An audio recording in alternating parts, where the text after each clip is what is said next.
Viral aksi tawuran antar gangster di Semarang, Jawa Tengah menjadi perhatian Direktorat Reserse Kriminal Umum Polda Jawa Tengah. Kedua kelompok gangster tawuran menggunakan senjata tajam dan bom molotov. Polisi dengan cepat tangkap 12 pelaku tawuran antar gangster berbekal video yang viral. Polisi juga menyita sejumlah senjata tajam yang diduga digunakan dalam tawuran. Dari 12 itu, kita filter dan dapat kita jadikan tersangka adalah 1 dewasa, 3 anak, dan 3 anak. Totalnya 4 orang. 12 pelaku ditangkap, selanjutnya diproses hukum terkait dugaan penggunaan senjata tajam. Polisi menyebut ancaman pidana dalam pasal yang diterapkan dapat mencapai 7 tahun penjara. Sementara itu, polisi masih memburu 17 pelaku lain yang diduga terlibat dalam aksi tawuran tersebut. Dari Semarang, Jawa Tengah, Wisnu Wardana, iNews melaporkan.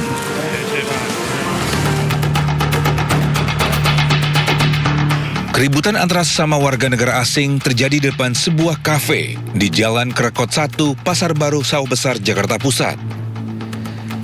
Beberapa WNA sempat merelai saat keduanya terlibat aksi adu mulut hingga berujung baku hantam. Meski sempat dilarikan ke rumah sakit, namun sayang nyawa korban tak tertolong. Kanit Reskrim Polsek Sawah Besar, Jakarta Pusat, Ibtu Muhammad Asaugi menyatakan, keributan bermula saat korban pria berkewarganegaraan negara Kamerun berinisial FY tengah berada di dalam sebuah kafe bersama sejumlah rekannya. Tak berselang lama datang terduga pelaku berinisial CC WNA asal Nigeria yang langsung terlibat ketegangan dengan korban hingga berlanjut pada keributan di luar kafe. Diduga keributan dipicu persoalan utang piutang, di mana terduga pelaku datang untuk menagih hutang kepada korban dengan jumlah yang cukup besar. Dari keterangan beberapa saksi, kemudian juga dari CCTV ya, yang kita ambil, di situ kita terlihat bahwa ada keributan, baku hantam ya, baku pukul antara korban dan pelaku. Mungkin itu juga yang memicu sehingga korban meninggal dunia. Kini terduga pelaku masih menjalani pemeriksaan di ruang penyidik Polsek Sawah Besar dengan didampingi translator. Dari Jakarta Pusat, Rani Sanjaya, iNews melaporkan.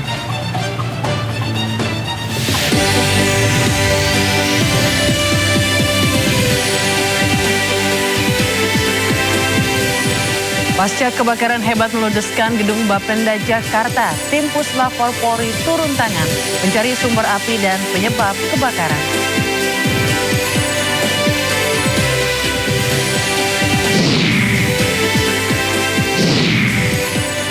Tertangkap mencuri sepeda motor, seorang pria babak belur dihakimi massa.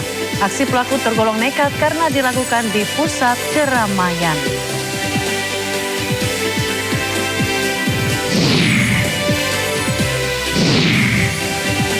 Demonstrasi besar-besaran menentang reformasi pemerintah Presiden Javier Milei di Argentina berujung bentrok.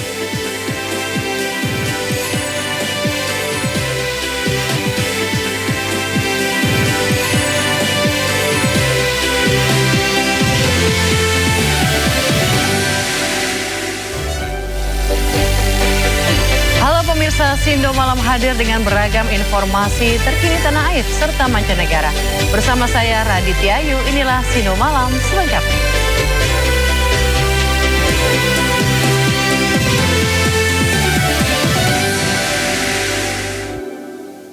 Pemirsa, kebakaran hebat melanda gedung Badan Pendapatan Daerah atau Bapenda DKI Jakarta di Gambir, Jakarta Pusat. Sumber api diduga berasal dari lantai 11 dan menyambar ke lantai lainnya.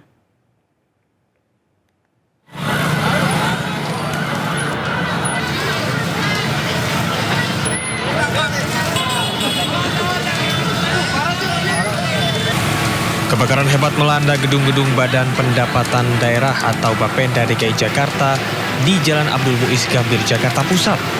Kobaran api melumat bagian sisi luar gedung. Banyaknya material yang mudah terbakar membuat amukan si jago merah kian mengganas. Api merembet dari satu lantai ke lantai lainnya.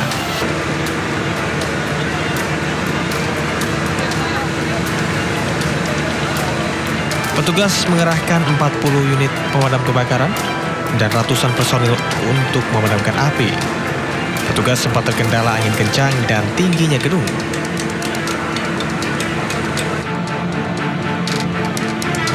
Petugas mengerahkan 2 unit Bronto Skylift untuk menjangkau titik api di lantai atas gedung.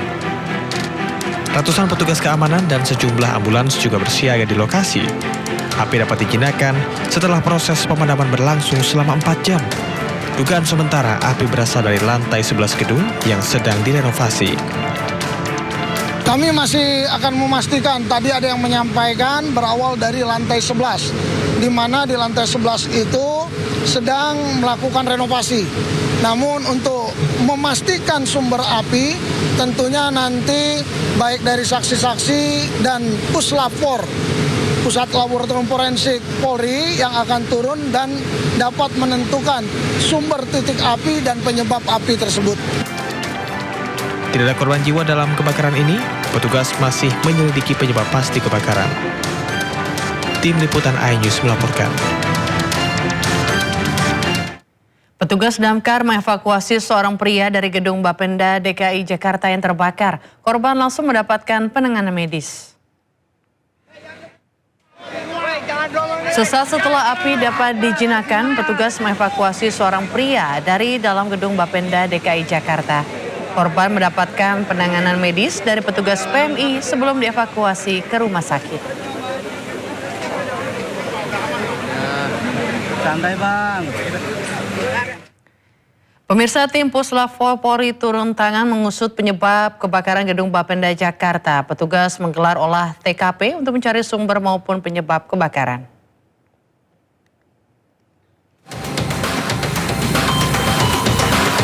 Tim Pusat Laboratorium Forensik Polri turut dilibatkan untuk mengusut penyebab kebakaran gedung Badan Pendapatan Daerah DKI Jakarta pada Jumat malam. Kasat Reskrim Polres Metro Jakarta Pusat, AKBP Robi Heri Saputra mengatakan tim Puslap-4 sudah berada di lokasi sejak malam. Robi menjelaskan tim Puslap-4 belum dapat memasuki gedung karena petugas pemadam masih melakukan penyisiran dan pendinginan di dalam gedung. Setelah petugas pemadam memastikan kondisi gedung aman, tim Puslap-4 baru dapat masuk untuk melakukan olah tempat kejadian perkara dan mencari sumber maupun penyebab kebakaran. Untuk penyebab nanti akan kita ketahui setelah dari pemeriksaan olah TKP dan PPTKP dari Puslap-4 Polri. Namun saat ini tim Puslap-4 masih menunggu hasil atau selesainya penyisiran dari damkar. Jadi nanti masih ada satu tim damkar yang di atas masih melakukan penyisiran. Nanti kalau sudah dinyatakan aman untuk polisi masuk dan melakukan PPTKP dan olah TKP oleh Lapa Polri, baru kita akan masuk. Sementara seorang pekerja terjebak di lantai 15 saat kebakaran melanda gedung Bapenda DKI Jakarta. Korban dibawa ke rumah sakit Tarakan untuk mendapatkan perawatan. Gedung Bapenda DKI Jakarta memiliki 16 lantai. Kebakaran melanda bagian gedung dari lantai 11 hingga lantai 16. Petugas pemadam kebakaran masih mendeteksi adanya titik panas di gedung Bapenda DKI Jakarta. 24 mobil damkar dikerahkan untuk melakukan proses pendinginan.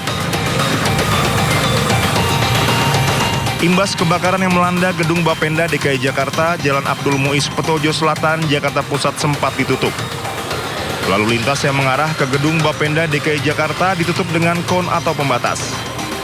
Selain jalanan, beberapa fasilitas lainnya seperti SPBU tepat di samping gedung Bapenda DKI Jakarta juga ditutup.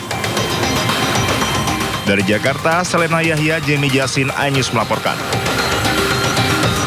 Ya, kita beralih ke informasi lainnya pemirsa. Rumah yang dijadikan warung kelontong dan menjual bensin eceran di Pematang Siantar, Sumatera Utara ludes terbakar. Penyebab kebakaran dari kelalaian pembeli bensin yang merokok. Kobaran api bermula saat pemilik warung sedang melayani warga yang membeli bensin eceran. Api rokok pembeli menyambar bensin eceran yang sedang dituang pemilik warung ke tangki sepeda motor. Kobaran api kemudian menyambar tabung gas di kios sehingga menimbulkan beberapa kali ledakan. Kobaran api di kios merembet ke rumah dan mobil pemilik warung. Warga berusaha menyelamatkan barang-barang termasuk menjauhkan mobil lain dari jangkauan api. Anak pemilik rumah bahkan jatuh pingsan melihat rumah dan mobil orang tuanya ikut terbakar.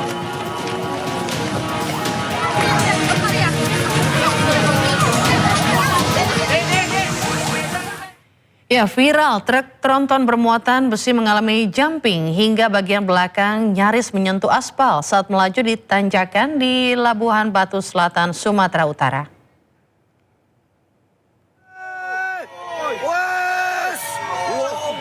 Truk tronton bermuatan anyaman besi mengalami insiden saat mendaki tanjakan ekstrim Bukit Kodok, Kabupaten Labuhan Batu Selatan.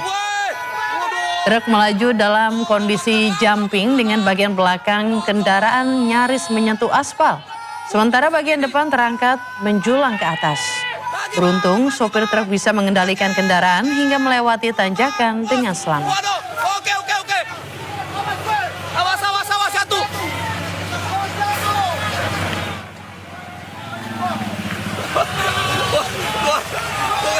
Luar biasa supirnya.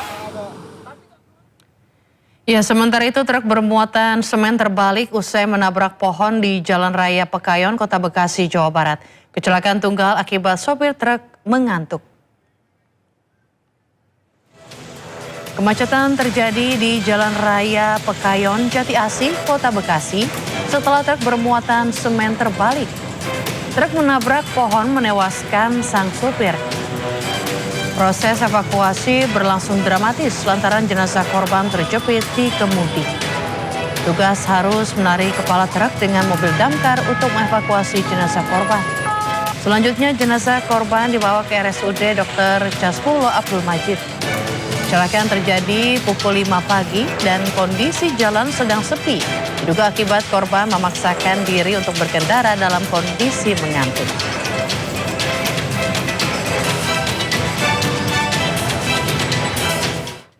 Ya, tertangkap saat melarikan motor curian, seorang pria babak belur dihakimi massa.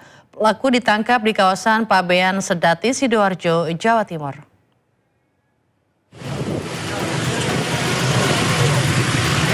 Seorang pencuri motor tidak berdaya saat dikerumuni dan dihakimi massa yang geram atas aksi pencurian sepeda motor yang dilakukan di kawasan Pabean Sedati, Sidoarjo, Jawa Timur. Petugas Polsek Sedati yang tiba di lokasi berupaya meredam emosi warga. Dengan susah payah, pelaku akhirnya berhasil dievakuasi ke kantor desa sebelum dibawa ke puskesmas untuk mendapati perawatan akibat luka yang dialaminya. Hasil pemeriksaan sementara menyebut pelaku tidak beraksi seorang diri dan sudah berulang kali mencuri di wilayah Sidoarjo, Surabaya, dan Pasuruan. Selain menangkap pelaku, polisi juga menyita motor Matic milik warga yang gagal dilarikan pelaku. Masa pada saat itu sangat geram, jadi anggota kami dari Polsek Sedati yang saat itu memang berada di dekat lokasi langsung segera mengamankan pelaku ke balai desa dan kemudian melakukan penyidikan di Polsek Sedati. Saat ini pelaku ditahan di sel tahanan Polsek Sedati Sidoarjo, sementara 2 pelaku lainnya masih dalam pengejaran. Dari Sidoarjo, Jawa Timur, Pramono Putra, iNews melaporkan. 1 dari 3 pelaku pencurian modus pecah kaca mobil ditangkap warga di Kabupaten Bekasi, Jawa Barat. 2 pelaku lainnya berhasil kabur berboncengan sepeda motor.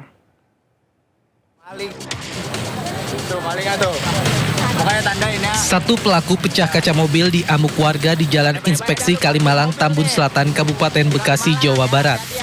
Kejadian berawal saat salah seorang pelaku terlihat sedang mengambil barang melalui jendela kaca mobil yang terparkir di pinggir jalan dengan tergesa-gesa. Salah seorang warga yang merasa curiga dengan gerak-gerik pelaku langsung menghampiri pelaku.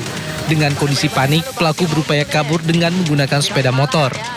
Namun dengan sergap, seorang warga mencabut kunci motor pelaku sambil berteriak hingga mengundang massa.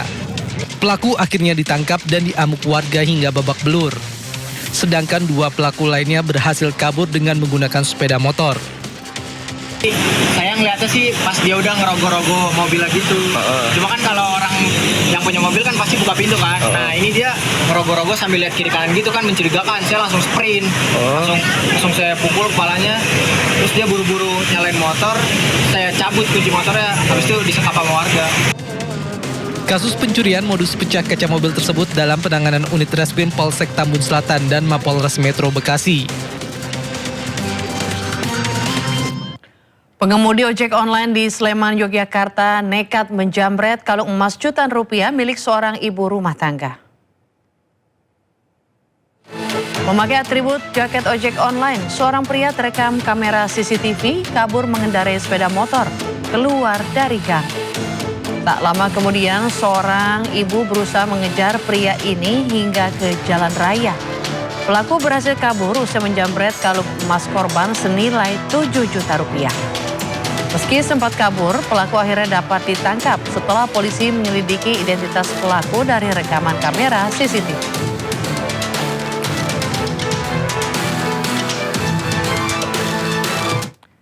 Pemirsa, polisi menangkap wanita muda pelaku pencurian motor. Korban pelajar SMK berkenalan dengan pelaku melalui aplikasi kencan. Wanita 21 tahun ini ditangkap polisi di rumah kontrakannya di Ciputat, Tangerang Selatan, Banten. Pelaku mencuri sepeda motor milik pelajar SMK yang baru dikenalnya melalui aplikasi kencan. Kemudian korban diajak bertemu pelaku di permukiman Basmol Kembangan Utara. Pelaku yang beralasan ingin buang air kecil meminjam sepeda motor korban untuk pergi ke toilet di minimarket. Pelaku tak kunjung kembali setelah ditunggu selama 1 jam, membuat korban sadar sepeda motornya dibawa kabur pelaku. Berbekal rekaman kamera CCTV, polisi berhasil mengidentifikasi dan menangkap pelaku.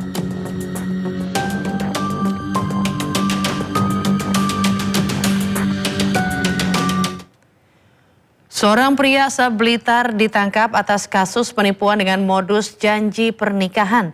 Korban bekerja sebagai TKW di Hong Kong mengalami kerugian hingga ratusan juta rupiah.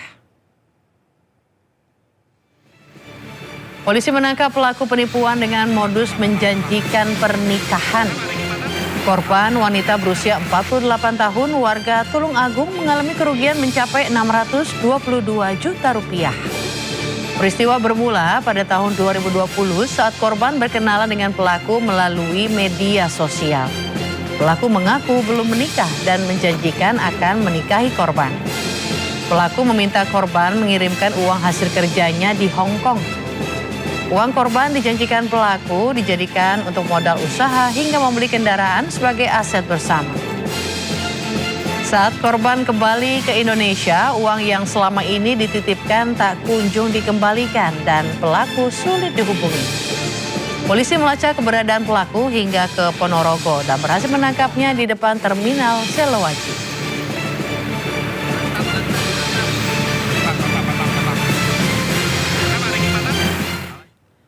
Asal-usul ratusan senjata api dan airsoft gun yang ditemukan di sekolah swasta di kawasan Kebayoran Lama, Jakarta Selatan masih menjadi misteri. Pihak yayasan mengaku tidak mengetahui riwayat barang tersebut.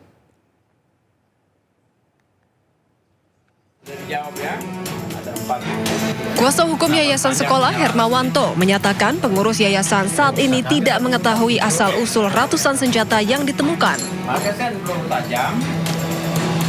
Berdasarkan keterangan para guru, selama ini tidak pernah ada kegiatan ekstrakurikuler menembak di sekolah. Menurutnya, pengurus baru mulai menjalankan tugas setelah mantan ketua Yayasan IWD dinonaktifkan. Kami itu pihak pengurus baru tidak mengetahui sama sekali keberadaan senjata itu sampai kami menemukannya. Bagaimana caranya masuk, bagaimana siapa yang bertanggung jawab, kami juga tidak tahu. Karena yang mengelola itu dahulu adalah pengurus lama yang sudah kami berhentikan, sudah kami pecat. Dan sekarang pengurus baru, makanya kami tidak tahu apa-apa. Akses terhadap ruangan pun kunci dibawa oleh mereka semua. Dan sekarang karena ada beberapa yang polis lain, maka itu kewenangan kepolisian untuk membukanya. Sementara dari pemeriksaan polisi ditemukan 776 airsoft gun, 215 pistol airsoft gun, 4 pucuk senapan angin, serta 1 pucuk senjata api merek Francispa, laras panjang pabrikan, berikut M4 carbine, serta AK-47 dan FN-90, serta sejumlah dokumen. Jadi selain barang-barang yang ditemukan di lokasi juga ada dokumen Terkait dokumen-dokumen ini tentunya penyelidik Satreskrim sedang melakukan penyelidikan dan pendalaman.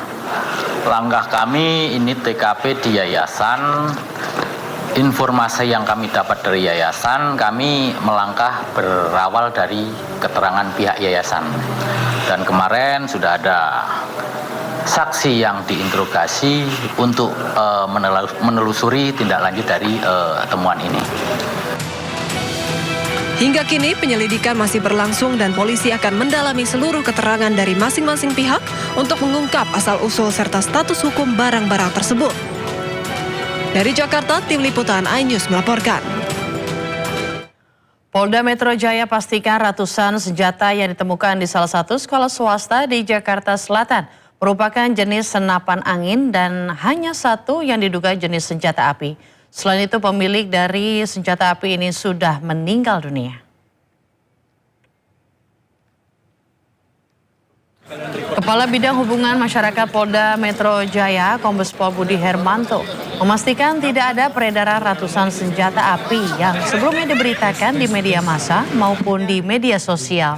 Dari 996 temuan senjata di sekolah tersebut, hanya satu pucuk yang diduga merupakan senjata api jenis French kaliber 12 mm. Sementara sisanya merupakan senapan angin hasil impor barang dari luar negeri. Adapun pemilik senjata api berinisial DS telah dinyatakan meninggal dunia. Ada 14 butir, kemudian diduga senjata api ini setelah didalami kepemilikan atas nama saudara DS.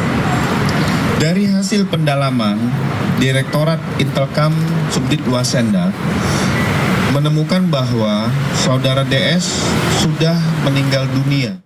Ya, pengamat pendidikan Ubaid Matraji menilai lingkungan sekolah seharusnya menjadi tempat yang paling aman bagi peserta didik. Ia mempertanyakan pengawasan sekolah dan dinas pendidikan terkait dengan penemuan ratusan pucuk senjata di sekolah. Menurut saya sekolah harus menjadi tempat yang aman bagi anak-anak ya. Dengan ditemukannya senjata di gudang sekolah ini tentu merisaukan kita semua termasuk orang tua dan masyarakat. Bagaimana ada benda yang membahayakan berada di lingkungan sekolah dan bisa melukai anak-anak bahkan mengancam keselamatan nyawa anak-anak. Ini semua mempertanyakan bagaimana peran sekolah, bagaimana peran pengawas sekolah, dinas pendidikan. Kok sampai ada senjata di lingkungan sekolah, kemudian ini bisa... Pemirsa, puluhan siswa SMP negeri di Magelang, Jawa Tengah diduga keracunan makanan. Para korban mengeluhkan pusing dan mual usai menyantap nasi kuning berisi acar, telur, dan orek tempe di lingkungan sekolah.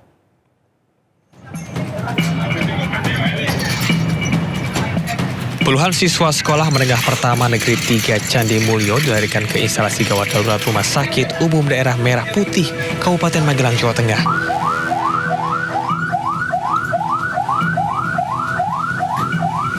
Mobil ambulans silih berganti membawa para korban yang mengalami mual-mual, lemas hingga muntah-muntah.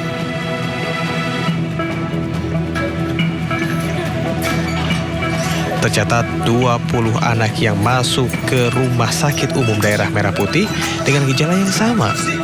Diduga para pelajar tersebut keracunan makanan, namun 5 diperbolehkan pulang setelah kondisi membaik. Ada 20 pasien yang kami tangani di IGD RSUD Merah Putih dengan status 5 yang sudah pulang karena setelah dilakukan observasi dan pengobatan sudah dinyatakan stabil dan diperbolehkan untuk pulang. Salah satu keluarga korban keracunan mengaku mengeluhkan sakit perut usai menyantap nasi kuning berisi acar, telur, hingga orek tempe di lingkungan sekolah. Kelasnya di rumah ya? Kelas ya, tadi di rumah. Jam berapa tadi? Jam berapa ya? 3 atau jam berapa ya? Katanya habis makan apa, Bu? Makan itu nasi kuning apa ya? Kuning. Dari sekolah atau di mana makannya? Di sekolah. Pihak rumah sakit sudah mengambil sampel muntahan untuk diperiksa di laboratorium. Penyebab pasti keracunan siswa ini masih dalam penyelidikan petugas. Dari Magelang, Jawa Tengah, Puji Hartono melaporkan. Sementara itu terkait dengan insiden keracunan usai menyantap menu makanan program makan bergizi gratis di berbagai daerah, Kepala BGN Sudaryono sampaikan permintaan maaf kepada para korban dan keluarganya. Hal tersebut disampaikan Sudaryono dalam konferensi pers di kantor BGN Jakarta Pusat Jumat sore. Di momen ini kami juga menyampaikan permintaan maaf kepada korban dan keluarga korban di seluruh Indonesia, di beberapa kejadian, ada di Jepara, ada yang di Jogja, ada kemudian di Jayapura, termasuk yang di Semarang dan lain-lain ya. Ini kami mohon maaf, barangkali kami akan terus tingkatkan ini. Selain itu juga kami minta izin untuk dalam waktu yang sesingkat-singkatnya ini kami perbaiki dengan segera tata kelola untuk supaya kasus keracunan ini betul-betul kami bisa nolkan.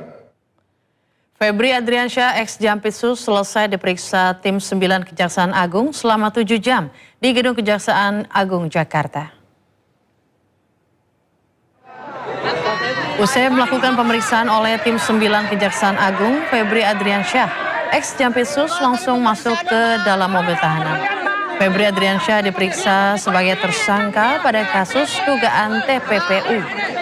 Kuasa hukum ex-Jampitsus mengatakan ada 20 pertanyaan yang dilontarkan ke Febri. Selain itu, ia mengatakan Febri ex-Jampitsus kooperatif saat diperiksa oleh penyidik.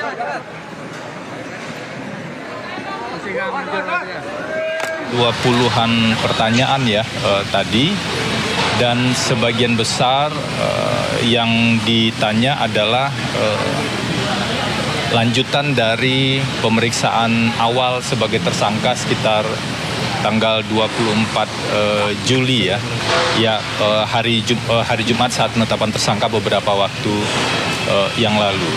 Jadi Pak FA sudah menjelaskan apa yang ia ketahui tentu saja, dan ada salah satu poin juga yang tadi disampaikan karena ini adalah hak dari tersangka, yaitu ditanya apakah ingin menghadirkan saksi atau ahli yang saksi meringankan atau ahli. Itu kan hak tersangka yang diatur di KUHP. Kami berencana akan menghadirkan saksi yang meringankan dan ahli untuk membuat lebih terang persoalan ini. Sebelumnya mengenakan rompi tahanan dan terborgol, ex-Jampitsus Febri Adriansyah digelandang dari rutan KPK ke Kejaksaan Agung. Untuk ketiga kalinya tersangka korupsi dan tindak pencucian uang itu diperiksa tim 9 Kejagung. Pak Febri, rompi pink, Pak. Pakai rompi pink ya, Pak. Dengan tangan terborgol dan mengenakan rompi merah muda, Febri Adriansyah akhirnya keluar rutan KPK. Pak, dada dulu, Pak. Dada, Pak. Keluarnya Febri Adriansyah dari rutan KPK tentunya bukan untuk menghirup udara bebas, melainkan akan menjadi pemeriksaan di Gedung Kejagung.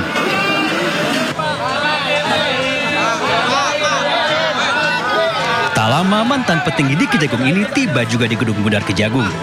Namun kali ini posisinya bukan sebagai Jampitsus, melainkan sebagai tersangka korupsi dan tindak pidana pencucian uang.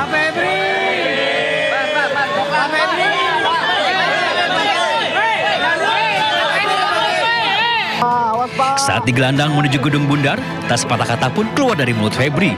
Ia hanya melempar senyum. Padahal sepekan lalu sebelum digelandang ke rutan KPK, dengan lantang ia berkata menolak ditahan dan menuding pihak Kejagung telah melakukan kriminalisasi terhadap dirinya. Masih perlu didalami atau dikonfirmasi. Ya, sehingga menurut saya ini belum cukup untuk dilakukan penahanan. Kasus Febri Adriansyah bermula saat Kortas Tipit Korpori menggeledah 13 tempat terkait 3 mega korupsi. Di rumah pribadinya di Sentul, Bogor, Jawa Barat, polisi menyita 74 kg emas dan uang setengah triliun rupiah. Setelah perkara dialihkan ke Kejagung, tim 9 Kejagung kemudian menerbitkan 4 sprindik, yakni kasus korupsi di PT Asabri, korupsi di PT Krakatau Steel, hingga pengadaan batubara di PT PLN, dan kasus pencucian uang. Selain Febri Adriansyah, tim Kejagung juga menetapkan 2 kandidat sebagai tersangka, yakni Don Rito dan Nurman Herin. Tim Liputan Ainus melaporkan. Terkait misteri kematian Sutrimo, orang dekat mantan Jampitsus Febri Adriansyah, polisi akan memeriksa dokter yang pertama menangani Sutrimo saat dibawa ke rumah sakit. Sejumlah pemeriksaan juga akan dilakukan sebelum menentukan langkah selanjutnya terkait dengan kematian Sutrimo.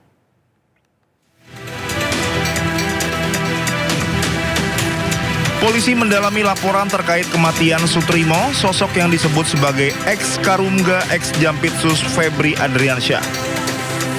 Sebagai langkah awal, polisi akan memeriksa dokter yang pertama menangani Sutrimo saat dibawa ke rumah sakit. Kabid Humas Polda Metro Jaya, Kombes Pol Budi Hermanto mengatakan penyelidikan masih berjalan. Polisi akan melakukan sejumlah pemeriksaan sebelum menentukan langkah selanjutnya terkait kematian Sutrimo. Budi mengatakan pemeriksaan dokter tersebut dijadwalkan berlangsung pekan depan. Dokter itu akan dimintai keterangan terkait penanganan Sutrimo ketika pertama kali tiba di rumah sakit. Kita melaporkan kepada Barreskrim Polri terkait tentang kematian saudara S dianggap tidak wajar, sehingga penyelidikan pihak kepolisian diharapkan untuk melakukan ekshumasi. Nanti kami akan menyampaikan secara bertahap terkait tentang laporan tersebut. Kita juga melihat beberapa update yang kita sampaikan. Minggu depan kita masih akan melakukan pemanggilan terhadap dokter yang rumah sakit Muhammadiyah yang menangani pertama pada saat pasien datang ke rumah sakit. Kemarin sudah dischedulkan, tetapi ini akan direschedule ulang oleh dokter tersebut. Sebelumnya, Kongres Pemuda Indonesia KPI mendatangi Barreskrim Polri untuk mengadukan kematian Sutrimo. KPI mendesak Polri melakukan ekshumasi dan otopsi untuk mengungkap penyebab kematian Sutrimo serta mencegah munculnya spekulasi di masyarakat. Pengacara KPI Pitra Romadoni mengatakan KPI mengadukan kematian Sutrimo karena menduga terdapat kejanggalan. Menurut Pitra, pemeriksaan secara forensik melalui metode scientific crime investigation diperlukan untuk mengungkap penyebab kematian Sutrimo yang hingga kini masih dipersoalkan. Tim Liputan Ainus melaporkan. Pihak Istana akhirnya merespons usai isu beredarnya surat Presiden atau Surpres tentang pergantian Kapolri. Istana membantah Presiden telah mengirimkan Surpres tersebut. Hal ini disampaikan Mensesnek Prasetyo Hadi saat ditemui wartawan di Kompleks Istana Kepresidenan Jakarta. Prasetyo juga menegaskan belum ada rencana Presiden melakukan perombakan atau reshuffle Kabinet Merah Putih. Kapolri Jenderal Listio Sigit Prabowo sebelumnya juga telah merespon isu ini dengan menegaskan pergantian Kapolri merupakan hak prerogatif Presiden. Publik berkenaan dengan masalah surpres pergantian Kapolri, dapat kami sampaikan bahwa sampai hari ini tidak ada atau belum ada surpres pergantian Kapolri.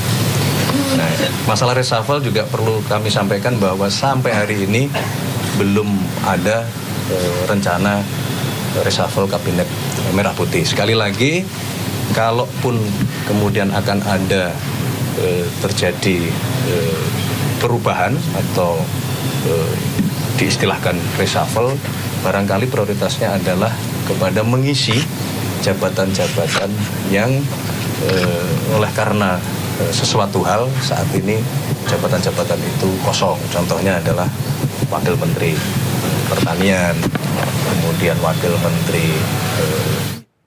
Ya, kita ke informasi lainnya pemirsa. Pembahasan rancangan Undang-Undang Ketenagakerjaan terus menjadi perhatian berbagai pihak. Koalisi Besar Perjuangan Buruh Indonesia menyampaikan berbagai aspirasi dalam dialog bersama Kapolri Jenderal Listio Sigit Prabowo di Jakarta. Dalam dialog tersebut, Koalisi Besar Perjuangan Buruh Indonesia menyampaikan berbagai masukan terkait draft RUU Ketenagakerjaan yang tengah disiapkan. Koalisi Buruh menegaskan tetap berkomitmen mengawal perjuangan aspirasi pekerja melalui dialog dan sesuai dengan ketentuan yang berlaku. Sementara itu, Kapolri Jenderal Listio Sigit Prabowo menyatakan telah mendengarkan berbagai aspirasi yang disampaikan koalisi buruh. Menurutnya masukan tersebut akan menjadi bagian dari upaya mendorong pembahasan RUU Ketenagakerjaan yang mengakomodasi kepentingan buruh dan dunia usaha. Akan membantu juga untuk menjadi jembatan untuk menyampaikan terkait dengan poin-poin yang kemudian kita harapkan ini bisa diselesaikan oleh rekan-rekan buruh bersama-sama dengan tim yang ada di DPR sehingga menjadi satu kesepakatan yang bentuknya adalah revisi undang-undang yang kami akan tetap melanjutkan jalur diplomasi dan apabila di satu titik kami harus melakukan aksi yang tertib walaupun besar-besaran, kami jamin akan tetap aman dan damai karena hak menyatakan pendapat adalah dijamin undang-undang. Sekali lagi kami menyesalkan pernyataan Saudara Said Iqbal yang mengklaim gerakan buruh Indonesia. Mantan Panglima TNI Laksamana TNI Purnawirawan Yudo Margono meminta para purnawirawan TNI Angkatan Laut untuk terus mengabdi kepada bangsa meski telah pensiun. Hal ini disampaikan Yudo di Taman Makam Pahlawan Kalibata usai gelar tabur bunga dalam rangka HUT PPAL yang ke-40. Ketua Umum Persatuan Purnawirawan Angkatan Laut Yudo Margono mengatakan, bagi prajurit TNI Angkatan Laut, pengabdian tidak hanya sebatas menggunakan pakaian dinas atau saat bertugas. Peran tersebut dilakukan melalui penyampaian pemikiran dan saran kepada jajaran TNI AL yang masih aktif, terutama seiring dengan bertambahnya kapal perang dan alutsista baru. Namun Yudo memastikan PPAL tidak terlibat dalam pengambilan keputusan maupun pelaksanaan operasi, hanya memberikan masukan berdasarkan pengalaman selama berdinas.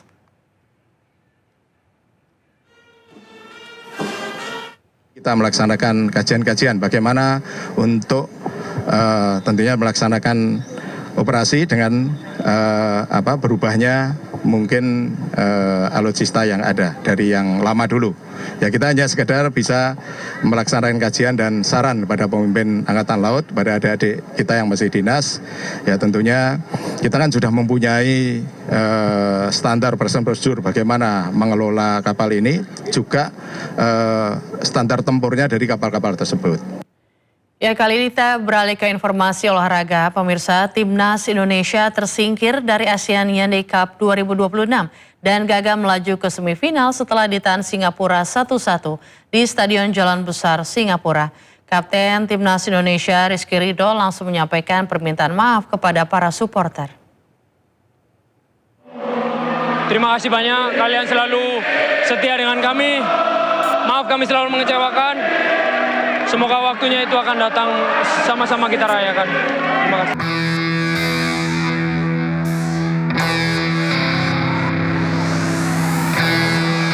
Timnas Indonesia harus mengakhiri kiprah di ASEAN Hyundai Cup 2026 setelah hanya bermain imbang 1-1 melawan Singapura pada laga terakhir Grup A.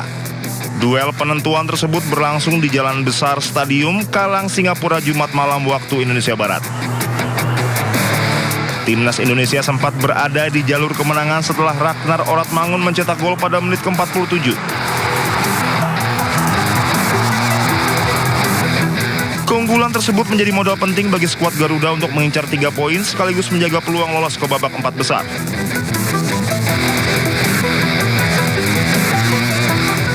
Namun Singapura memberikan respon. Ilhan Fandi berhasil mencetak gol penyeimbang pada menit 66. Setelah itu tidak ada gol tambahan hingga pertandingan berakhir dan kedua tim harus puas berbagi poin. Hasil tersebut menjadi pukulan bagi Timnas Indonesia. Skuad Garuda mengakhiri fase grup A di peringkat ketiga dengan koleksi 7 poin dari 4 pertandingan sehingga gagal mengamankan tiket semifinal. Kapten Timnas Indonesia Rizky Ridho langsung menyampaikan permintaan maaf kepada para supporter. Ya, tentunya dari awal kita selalu coba berikan semuanya karena kita tahu kita wajib menang hari ini.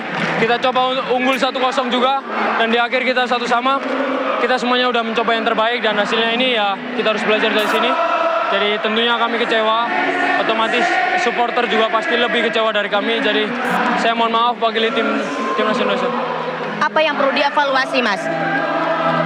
Mungkin nanti kita kita lihat lagi evaluasi apa yang kita perlukan untuk FIFA Asian Cup yang terdepan.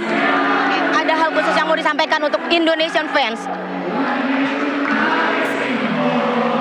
Terima kasih banyak, kalian selalu setia dengan kami.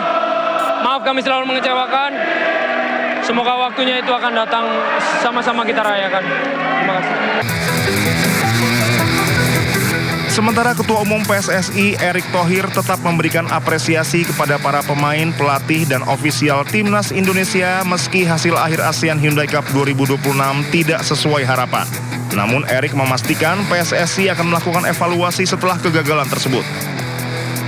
Erick menilai pembenahan diperlukan agar Timnas Indonesia dapat tampil lebih siap dalam agenda berikutnya. Evaluasi tersebut menjadi penting setelah skuad Garuda gagal mencapai target semifinal. Timnas Indonesia harus puas dengan 7 poin dari 4 pertandingan dan kembali mengakhiri perjalanan di fase grup.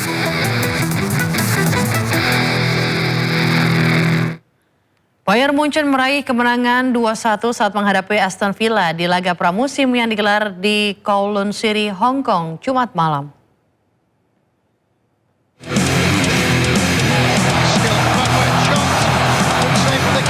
Bayern Munchen bermain lebih dominan dan menciptakan lebih banyak peluang. Laga berlangsung 36 menit, Kim Min-jae membuka keunggulan di Rotten. Skor 1-0 bertahan hingga jeda. Dominasi Bayern Munchen berlanjut di paruh kedua. Menit ke-73, Luis Diaz menggandakan keunggulan Bayern Munchen menjadi 2-0.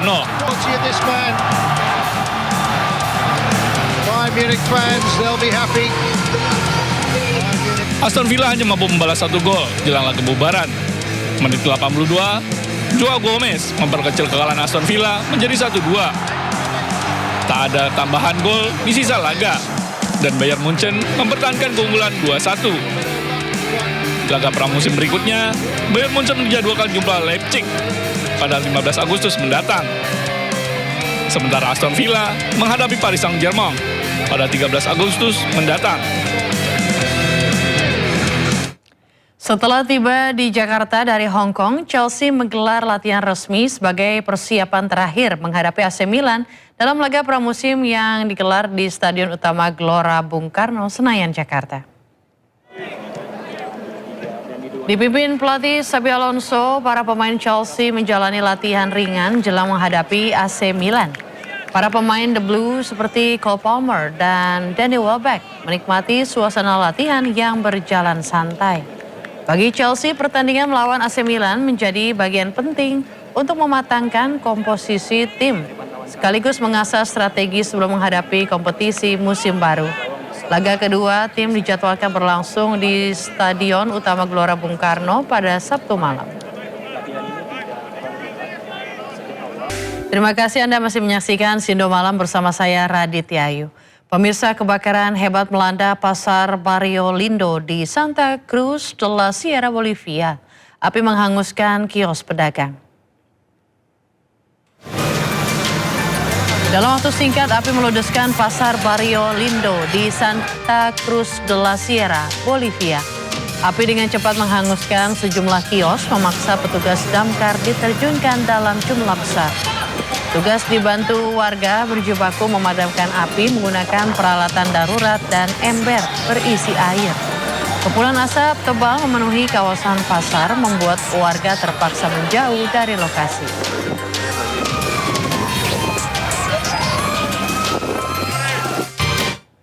Kebakaran hutan melanda wilayah pegunungan Serbia. Kobaran api membentang di tengah gelapnya malam, mengancam kawasan hutan di sekitar desa Usce. Kebakaran hutan besar terus melanda kawasan hutan pinus dan vegetasi rendah di dekat desa Usce, Serbia. Api merambat melintasi lereng pegunungan yang curam dan dipenuhi hutan, membuat upaya pemadaman semakin sulit.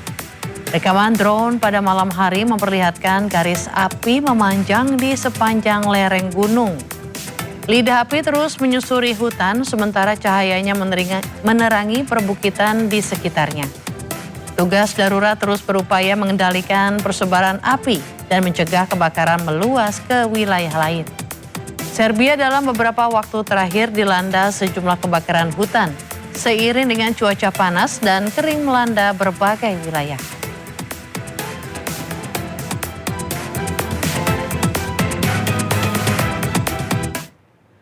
Pemirsa, demonstrasi besar-besaran menentang reformasi pemerintah Presiden Javier Milei di Argentina berujung bentrok dengan aparat di depan gedung Kongres. 12 orang ditahan dan sejumlah demonstran serta petugas dilaporkan mengalami luka.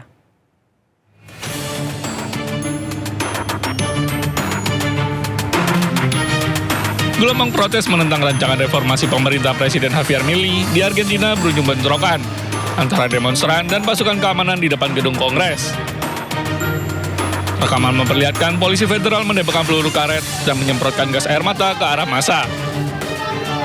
Sejumlah truk meriam air juga dikerahkan untuk membubarkan demonstran dengan semburan air bertekanan tinggi. Kerusuhan pecah setelah sekelompok demonstran berusaha menerobos pagar pembatas yang dipasang di sekitar gedung legislatif. Sejumlah demonstran mengangkat batu, merusak bangku taman, dan menggunakan berbagai benda untuk memblokir sebagian jalan. 2 petugas dilaporkan terluka, sedangkan 12 demonstran ditahan atas dugaan menyerang dan melawan petugas. Aksi demonstrasi digelar oleh serikat buruh, organisasi sosial, dan kelompok politik yang menolak rancangan undang-undang tentang kekebalan hak milik pribadi. Protes berlangsung saat Senat Argentina membahas rancangan undang-undang yang didorong oleh pemerintah Milei.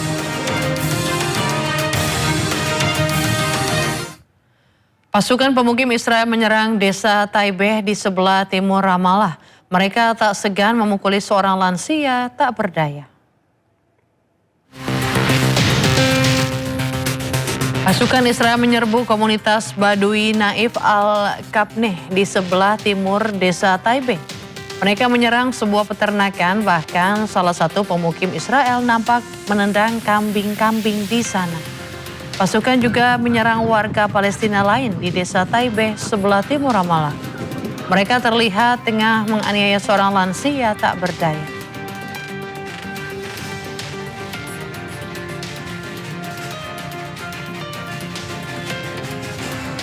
Pemirsa, prosesi pemakaman seorang pemuda Palestina akhirnya dilaksanakan usai jenazah dikembalikan oleh otoritas Israel. Pemuda tewas dan jenazahnya sempat ditahan sejak April lalu.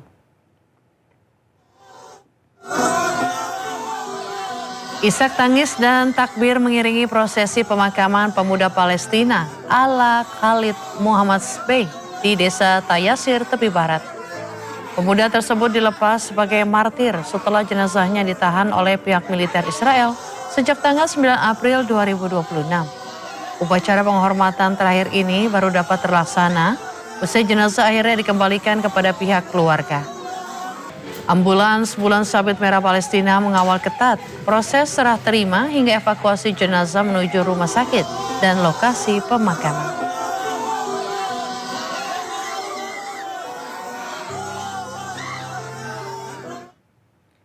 Presiden Amerika Serikat Donald Trump membantah laporan yang menyebut negaranya mengalami kekurangan amunisi penting untuk berperang.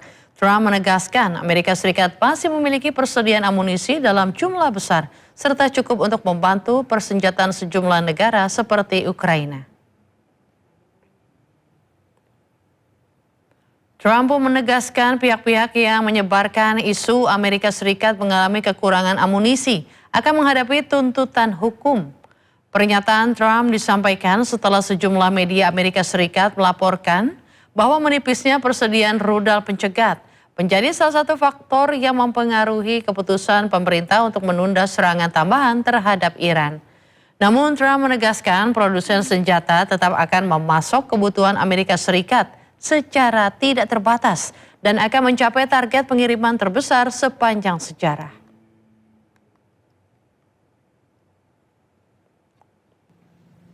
President, on munitions, you posted overnight that the U.S. has a massive amount. And you denied that there were any shortages. There is a supplemental request for $21 billion to restock. So why is that request still there? Well, because we need more all the time. I mean, we need more. Look, we gave tremendous amount to Ukraine. The Biden people did. And they were given free of charge, no charge. No charge. Billions, hundreds of billions of dollars. And fortunately, I built up so much during my term. I rebuilt the military and also loaded it up with a lot of stuff. Now, we have certain types of munitions that are very powerful, that we have unlimited, virtual unlimited supply.